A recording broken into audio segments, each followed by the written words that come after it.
Some people do this, and I don't know whether it's instinctive or they just seem to have a cruelty mechanism. Sometimes they don't mean anything by it, but they automatically hone in on somebody to flirt. I see it as totally different. I see it as there's a communication issue. This girl has an issue with the boyfriend's friend but doesn't know where to go or what to say in case how they respond may not be... She doesn't know what the response is going to be, so she's holding back. She needs to say something to someone. She needs to say either that's inappropriate, that behaviour, definitely. Oh, that's pushing it, don't you think? Come on. I think it's quite common. I think... That's a victim mentality, though. When you get stuck here, I can't say anything because of how people are going to approach you, you're stuck. You allow someone else to take your power away. I think it's really important that she does confront the issue, and that could be easily done by just actually calling his behaviour in a public place. Doesn't even need to involve with his partner, and being able to say to him, quite frankly, I find your behaviour inappropriate. And he's not going to be telling his partner, and his partner doesn't even have to know that that's what's happening, because he's only doing it because he can get away with it. That's right. And the minute you call the behaviour, he's probably likely to stop. Well, yes, to a degree, but confront is a very confrontational word, and I think you just go into a bubble of niceness with this person. I think that's denial then, though. If you do the niceness, that's denial. That's there's an issue there that's not being resolved, so then you're faking it, just being nice to go, it's all okay. It's not, it's obviously not okay. Fake it till you make it, I say. Maybe. But I mean, no, I mean, there's no need for confrontation. You just...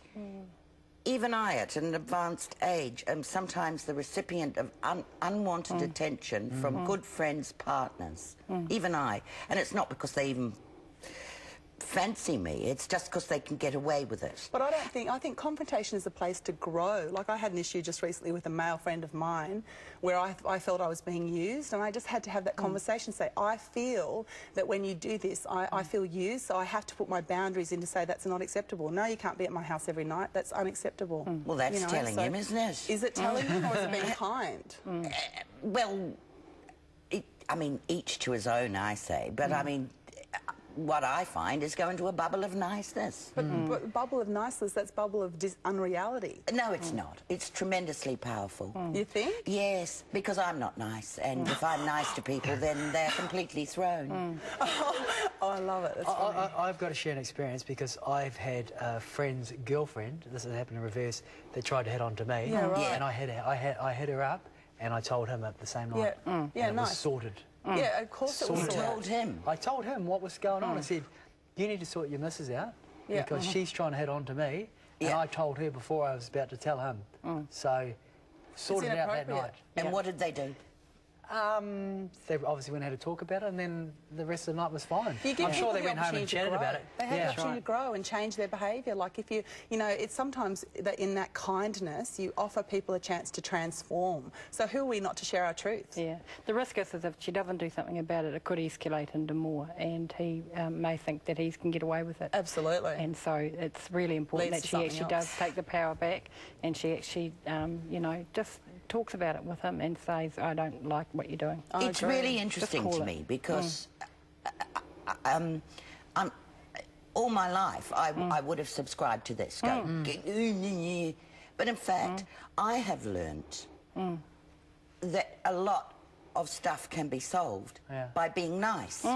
Okay, so it might be fake, but in fact, it gets you through a sort of a hump, as it were. Sorry to use that word, but there are boundaries. The person immediately backs off. If you're just pleasant and ignore their... But it's disrespectful in that they're not... I don't think you're... I'll keep quiet. I'm the facilitator. I shouldn't be saying I was thinking, Brandon, the issue here... Brendan, thank you. The issue here is to speak your truth. We're responsible to speak our truth. We're not responsible for how somebody else reacts to that truth. That's right. We're responsible to say, here's the issue, and how they react to it is their choice. I'm not responsible for how they react to it, but I'm certainly responsible to say, this is unacceptable. I choose not to accept this behaviour. It's extremely humorless, though, isn't it? Okay, Is it? Yes. We've helped Emma out. Let's move to another email. I don't know if we've helped Emma out. Let's move to another email. This is from Pip in Dunedin. I have a very domineering boss that everyone sucks up to. I don't, and he's constantly putting me down with snide jokes that the other staff laugh at. There's no HR or anyone I can talk to about this, and I feel really powerless and angry. I can't really leave as the job market's so bad right now. What can I do to stop him treating me like this? Okay. Heather. Well, I guess for me, I would be making some records of every time he says something and does something.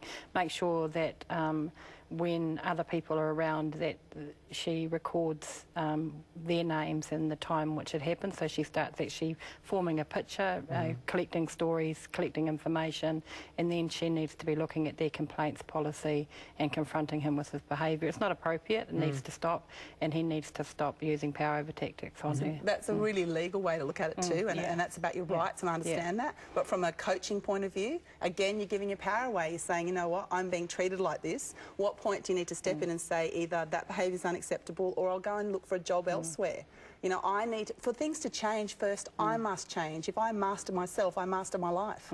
It starts here, not there. It's really hard in an employment situation, but with a boss, because you are at risk if you don't take it down a proper process because of the power over dynamics that exist between a boss and their employee, that she could put she still needs to take the control. She still needs to say this. I've got to change. Jeanette, just a quick, you have a comment? Well, I used to work here at Avalon, and we had a succession of lame bosses. Yeah. I'm sure the crew will agree. And people used to, from the outside, you say, how can you work with that person? They're sexist, they're this, they're that. And I used to say, there's always something nice you can find out about them. Yes. There's always something. And you say, I like your tie. You know, I need to get one for my father or something, which is both a compliment and an insult. Yes. You need to get on top of it. Be nice. Very good. Be nice. That's what it's about today. Rhiannon and Heather, thank you so much for joining us. And Jeanette, thank you. Pleasure. As always. Time now to find out what's on the show tomorrow. Sarah? That was exciting. That was an exciting panel. Thank you so much. I have to admit, I probably tend to be more like Jeanette. I think you can kill people with kindness. Shane Cortez is taking time out from caring for his newborn to pop in, and inspiring Kiwi Sui Tan joins us to talk about his revolutionary research on changing the lives of Kiwi babies. Ka kite a popo.